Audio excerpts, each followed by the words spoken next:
Alright, this is my first time using this program, so I hope you can hear me loud and clear. My presentation is going to be on Charlemagne, the Carolingian Empire, and Christianity.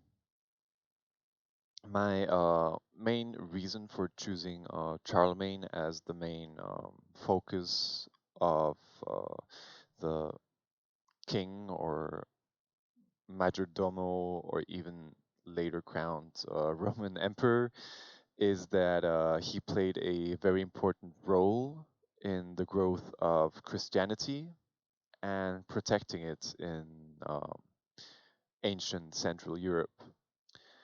This presentation might be a bit longer than what was required, but I think there were certain historical events that helped build up this relationship with Charlemagne and the Pope, and therefore Christianity. And most of the information we have about Charlemagne is recorded by a Christian scholar called Einhard, who did most likely hold a significant bias towards Charlemagne. I mean, after all, he was a Frank himself and a servant of the Frankish kingdom, so this is very well to be expected. However, this does not take away the importance of Einhard's work, talking about the history of Charlemagne's rise to the power. Let's see. We start at year 715 CE, where there were lots of civil wars for the title of the Majordomo.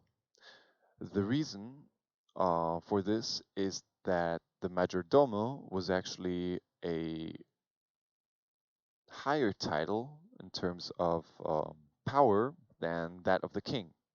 So the Majordomo controlled the king, and therefore the king wasn't really all too much that important um, during this time. So most of the people were fighting for this title, which lasted about until the year 720, where a man named Charles Martel, supposedly this guy right here, who took over this title. And then this leads on to 730, where as he got the title, as he earned his title in 720, he expanded the kingdom through German-speaking lands to the east by 730. Then there's the very important Battle of Tours, also I think called the Siege of Aquitaine or the Battle of Aquitaine. I think there was another term for this historical event. This happened in year 732 CE, October 10th, and it was probably one of the most important battles in terms of religion. This was against the very strong Umayyad Caliphate, who had a really, really big empire, so they were really, really strong. And this is debated to be one of the most important battles in maintaining Christianity in mid and western Europe. From here on, the kingdom actually remained quite stable for some time, although the main religion was Christian. It wasn't until Charlemagne later made a wide reform to make religion a prime concern for the public, but we're not there quite yet. So next up is year 741.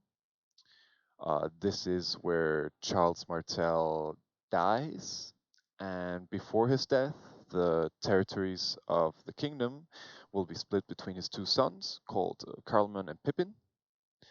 And lamentably, in 747, Carloman renounced his title and became a monk, leaving Pippin as the sole ruler by 751.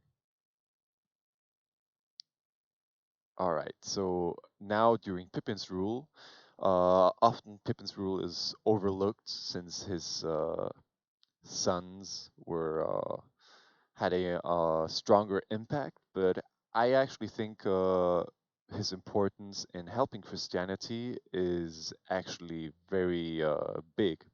So Pippin dethroned the king as with the help of the Pope, I think it was, and proclaimed himself as the sole ruler of the new Carolingian dynasty.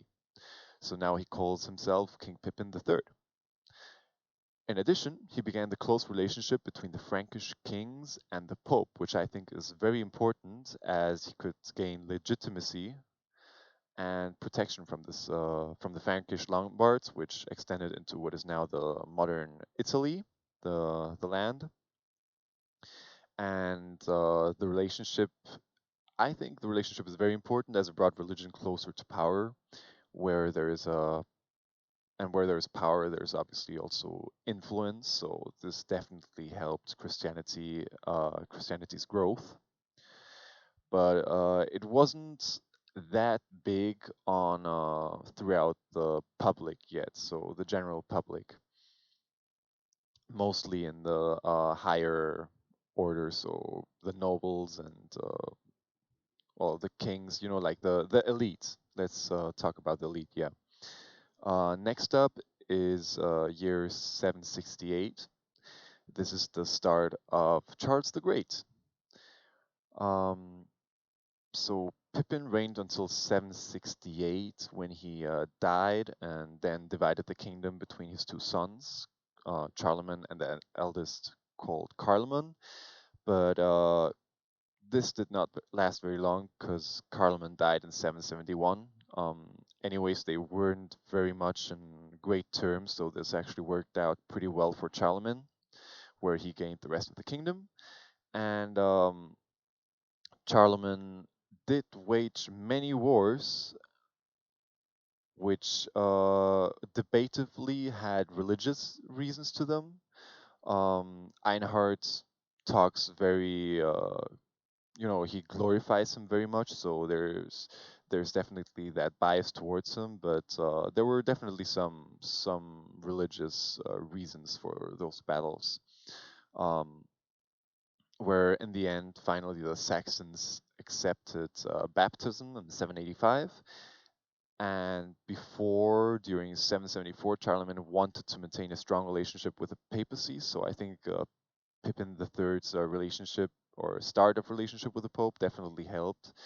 And this also um, helped Charlemagne build a strong relationship with him too, with the Pope, therefore with Christianity, and helped him gain that legitimacy. I'm not sure how to pronounce this word. Um, and therefore he further expanded his kingdom, also throughout the where the Lombards are, by defeating them, by helping defeat the Lombards. And I think he gave an own land to the papacy, which is called the Papal States or something like that. Next on is Charlemagne's expansion and the religious growth in the Frankish Empire, which was during 799.